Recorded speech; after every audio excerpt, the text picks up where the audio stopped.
Witchcraft, angst, and metal. What's not to like?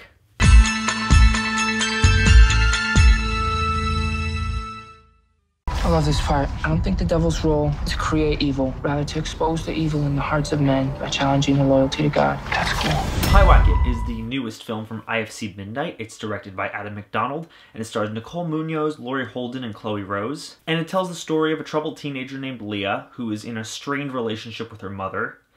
And after a really intense fight, she summons a demon called Pyewacket as a means of dealing with her mom. And from here on out, it becomes a really intense dramatic struggle for Leah as she starts questioning if she should have been more careful what she wished for. I'd been anticipating this movie for quite a bit. I'd heard a lot about it in the festival circuits, and I know that McDonald's previous film, Backcountry, also was pretty well praised. Still haven't gotten to check that one out. However, I did finally get to check out Pyewacket, and I really enjoyed it. Pyewacket is about as independent horror can get. It's extremely evident that the budget for this film was fairly low, but McDonald really takes that and uses it to his advantage, and as a result, Pyewacket feels really intimate, extremely voyeuristic, and really fucking tense. What I applaud most about this movie, really, is the intense, overarching dread that it creates. McDonald takes the horror conventions you'd often see in a film like this and says, fuck it, and throws them out the window. This is the sort of film that, conventionally, would have some sort of horrific monster, some sort of jump scare, some sort of disturbing reveal of the creature where the tension would crescendo.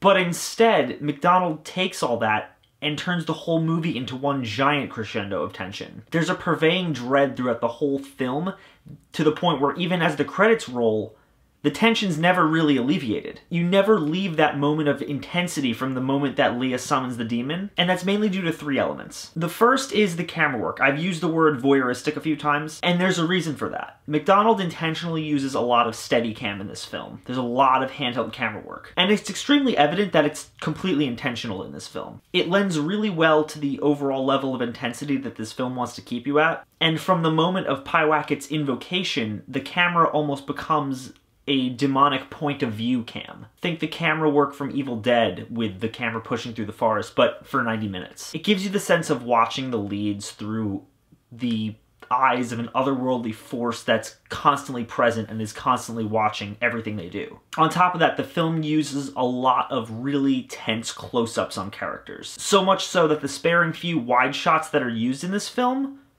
leave you feeling incredibly uneasy, and oftentimes are used as a means of showcasing something that is really unsettling or just downright horrifying in the background of the shot. The second element is the editing. This film is definitely what I'd call a slow burn. However, it's got a distinct, quiet intensity to it. There are a lot of long takes in this film. There are a lot of sequences where the cuts are few and far between. Not only does this work really well with the Steadicam shots in order to build Pyewacket's omnipresence, but it also keeps the audience tension extremely heightened. McDonald also gets as much use out of the sound design as he possibly can. He keeps things extremely quiet and only uses the score and ambient noise sparingly when he's trying to build a mood or keep things really, really fucking tense, to the point where something as simple as visiting a craft store becomes really frightening and intense simply due to a rising ambient score and a close-up on some vaguely menacing words on a greeting card. The third, and what I'd probably say is one of the strongest elements of this film, is the dramatic tension between Leah and her mother. Both the performances by Laurie Holden and Nicole Munoz are excellent, but what really surprised me is how realistic the relationship was portrayed. Laurie Holden portraying a grieving mother lashing out purely out of pain at her daughter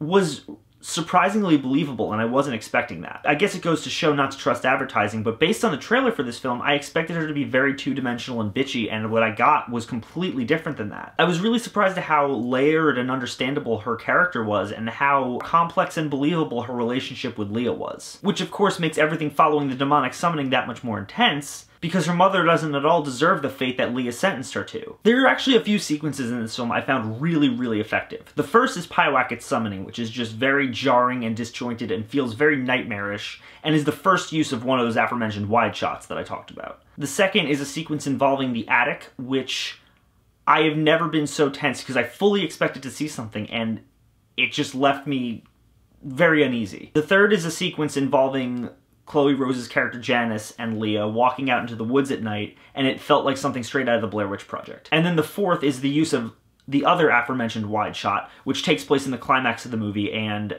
is genuinely creepy with some of the shit you're seeing in the background. All these were the most horrifying sequences in the film, and they were all, for me at least, the peak of the film's intensity. Let's talk about some of the negatives though, because there definitely are some. Firstly, Leah's friends, aside from Janice maybe, are wildly underdeveloped. They're basically cardboard, and there's no real purpose for them in the film. Especially the boy she has a crush on. I genuinely have no clue what his purpose in the story was. Giving a character a crush doesn't ultimately make her more relatable, especially if the crush does virtually nothing throughout the film.